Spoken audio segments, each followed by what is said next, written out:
തൃശൂർ ജില്ലയിലേക്കാണ്. തൃശൂർ മണ്ണുത്തുയി ദേശീയപാതയിൽ മുല്ലക്കര മുളയം റോഡ് ജംഗ്ഷനിൽ അപകടങ്ങൾ സ്ഥിരമാണ്. ഡോൺ ബോസ്കോ സ്കൂളിന് മുന്നിൽ ദേശീയപാത ഇരുമ്പ് വേലി കൊണ്ട് കെട്ടിയടച്ചിരിക്കുകയാണ്. ഇതോടെ യാത്രാ ദുരിതവും വർദ്ധിക്കുകയാണ്. എന്താണ് അവിടുത്തെ സാഹചര്യം? കാണാം.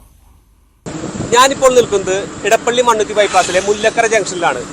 ഈ മുല്ലക്കര ജംഗ്ഷനിൽ ചെറുതും വലുതുമായ 13 വാഹനാപകടങ്ങളാണ് ഈ വർഷം മാത്രം ഉണ്ടായിട്ടുള്ളത്. അതിൽ 4 പേരുടെ ജീവൻ പൊലിഞ്ഞു പോവുകയും ചെയ്തു. എന്താണ് കാരണമെന്ന് നമുക്ക് അന്വേഷിക്കാം.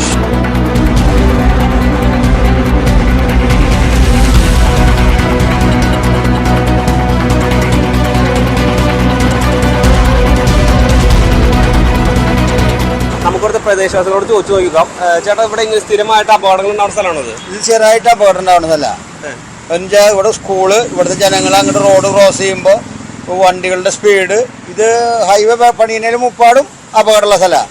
അപ്പോൾ ഇത് ഈ 20 വർഷം കഴിഞ്ഞു ഹൈവേരെ എൻക്വയറി കഴിഞ്ഞിട്ടും പണി തുടങ്ങിയിട്ടും. അന്ന് ഈ ഭരണാധികാരികൾക്ക് അറിയില്ലേ ഇവിടുത്തെ ജനങ്ങൾക്ക് അപ്പുറത്ത് കയറിയിട്ട് ബസ്സുകാരൻ്റെ ഒന്നും ഈ സ്കൂൾ ഇപ്പോൾ 20 വർഷമല്ലല്ലോ. റോഡ് മുറിച്ച് കിടക്കുമ്പോഴാണ് കൂടുതലും ഈ വണ്ടി ഇടിക്കുന്നത്. റോഡ് മുറിച്ച് കിടക്കുമ്പോഴാണ് ഏറ്റവും കൂടുതൽ വണ്ടി ആക്സിഡന്റ്. പിന്നെ ഉണ്ടാവുന്ന ആക്സിഡന്റ് ഈ ഹൈവേ കൂടെ ബസ്, ലോക്കൽ ബസ് വന്ന് പെട്ടെന്ന് ചവിട്ടി നിർത്തുമ്പോൾ അതിന് ബാക്കിൽ വന്ന് ഇടിക്കലും, കാറ് വന്ന് സഡനാവും ചവിട്ടിലോ അല്ലെങ്കിൽ ബൈക്കാരെ പോയി വീഴലും, അങ്ങനെയാണ് കൂടുതലും ഇവിടെ ആക്സിഡന്റ് ഉണ്ട്. ഇത് എല്ലാവരോടും പറഞ്ഞിട്ടുണ്ട്. ഈ ലോക്കൽ ബസ് എന്ന് പറഞ്ഞാൽ പീച്ചി പാലക്കാട് ബസ് ഹൈവേയോടെ പോയാലും പീച്ചി ബസ് ഇവിടെ വന്നിട്ട് നിങ്ങൾക്ക് കാണാം. ഇതിപ്പോൾ ഒരു 10 മിനിറ്റ് നേരം നിന്നാൽ കാണാം. ബസ് വന്ന് നടുക്കി കൂടെ വരും, ഇവിടെ കൊണ്ട് ചവിട്ടി നിർത്തും. ഇവിടെയുള്ള യാത്രക്കാർക്ക് അറിയാം ബസ് ഇവിടെ സ്റ്റോപ്പ് ഉണ്ടെന്ന്. വരുന്ന യാത്രക്കാർക്ക് ആരും അറിയില്ല സ്റ്റോപ്പുണ്ട്. അപ്പോൾ ബാക്കിൽ ബൈക്ക് ഇടിക്കും, അല്ലെങ്കിൽ ബൈക്ക് വെട്ടിക്കുമ്പോൾ അതിൻ്റെ അപ്പുറത്ത് വരുന്ന വണ്ടി ഇടിക്കും. അങ്ങനെയാണ് ഇവിടെ കൂടുതലും മരണം നടക്കുന്നത്. ജനപ്രതിനിധികളെ ഇത്ര കണ്ട കാലമുള്ള ജനപ്രതിനിധികൾ തന്നെയല്ലേ ഇപ്പോഴും ഉള്ളത്. ഇത് പുതിയ ജനപ്രതിനിധികളാലും പുതിയ ഒരു MLA MP ഇവിടെ വന്നിട്ടില്ല.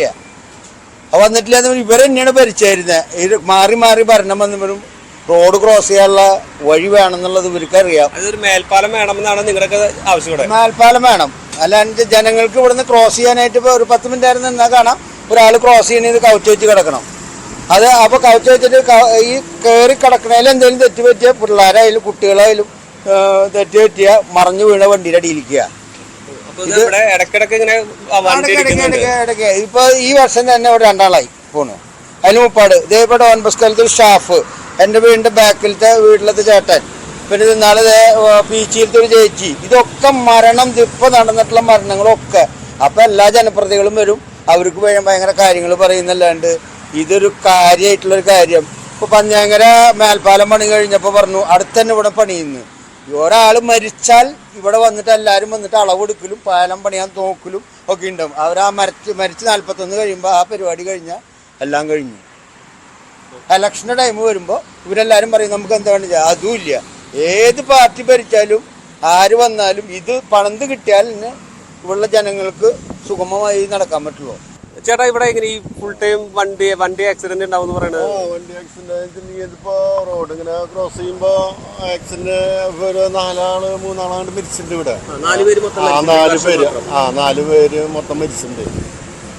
ഇപ്പോ എങ്ങനെ വെച്ചിട്ടുണ്ടെങ്കിൽ അവരിപ്പോ ഇവിടെ വന്നൊക്കെ അറച്ചൊക്കെ പോയിട്ടുണ്ട്. അപ്പൊ അതൊരു ബുദ്ധിമുട്ടായിട്ട് നമുക്ക് തോന്നണത്. ഇപ്പൊ അതെ അത് വരണം ശരിക്കും ഇവിടെ. അത് വന്നു കഴിഞ്ഞാ ഓക്കെ. ഇപ്പൊ പിന്നെ ആക്സിഡന്റ് കാര്യങ്ങളൊന്നും നടക്കില്ല. അപ്പൊ അത് എത്രയും പെട്ടെന്ന് വരട്ടെ, അത്രയും നമുക്ക് പറയാനുള്ളൂ. ഇവിടെ ഓട്ടോ ഓടിക്കുന്നത് ഞാൻ സ്കൂൾ വണ്ടിന്റെ ഡോൺ ബോസ്കോയിൽ സ്കൂളിലേക്ക് എടുക്കണം. അപ്പൊ കണ്ടമാനം പിള്ളേർ ഇവിടെ നമ്മുടെ ക്രോസ് ചെയ്യാനായിട്ട് ഭയങ്കര ബുദ്ധിമുട്ടാണ്. 2 പേര് അപ്പുറത്ത് ഇവിടെ നിന്നിട്ടൊന്നും പിള്ളേരെ കടത്തിട്ട് വണ്ടികൾ ആരും സ്ലോ ചെയ്യുന്നില്ല. അവർക്ക് സ്ലോ ചെയ്യേണ്ട കാര്യമില്ല. അത്ര ബുദ്ധിമുട്ടുകളാണ് പിള്ളേർ അങ്ങോട്ട് ക്രോസ് ചെയ്യുന്നത്. അവര് മറ്റേ പാരൻസിനോട് എല്ലാവരും അങ്ങോട്ട് പോകാനൊക്കെ ഭയങ്കര ബുദ്ധിമുട്ട് കാര്യങ്ങളൊക്കെ. അപ്പോൾ നമുക്ക് നല്ലൊരു പാലം, മേൽപ്പാലം ഇവിടെ വന്നു കഴിഞ്ഞാൽ കുറെ സമയങ്ങളും കുറെ ബുദ്ധിമുട്ടുകളും മാറും. എല്ലാവരും ബുദ്ധിമുട്ടുകൾക്ക് അറിയിലും അത് യാത്ര ചെയ്യാനായിട്ടുള്ള ഇതാവും. ഇതിപ്പോ മൊത്തത്തിൽ ബുദ്ധിമുട്ട് തന്നെയാണോ? ശരിക്കും ബുദ്ധിമുട്ടാണ്. സ്കൂൾ വിട്ട് കഴിഞ്ഞാൽ കുട്ടികളൊക്കെ കുറെ പാരൻസ് വരും ഇവിടെ കിടക്കാനായിട്ട്. അപ്പോൾ ഇത് അടച്ച കാരണം അവർ കാക്കാല വെച്ചിട്ടാണ് കടന്നു വരുന്നത്. കുട്ടികൾ ഓരോ കുട്ടികൾ ചെറിയ LKG UKG എടുത്തങ്ങോട്ട് ആക്കിയിട്ടാണ് പിള്ളേരെ കൊണ്ട് അങ്ങോട്ട് കിടക്കണം. മേൽപ്പാലം എന്തായാലും വരണം. ഇത് കഴിഞ്ഞ പ്രാവശ്യം ഒരു 3-4 കൊല്ലം മുന്നേ ഇത് പ്ലാൻ ഇട്ട് പോയതാ. പിന്നീടുള്ളത് പിന്നെ അങ്ങനെ മാഞ്ഞു പോയി.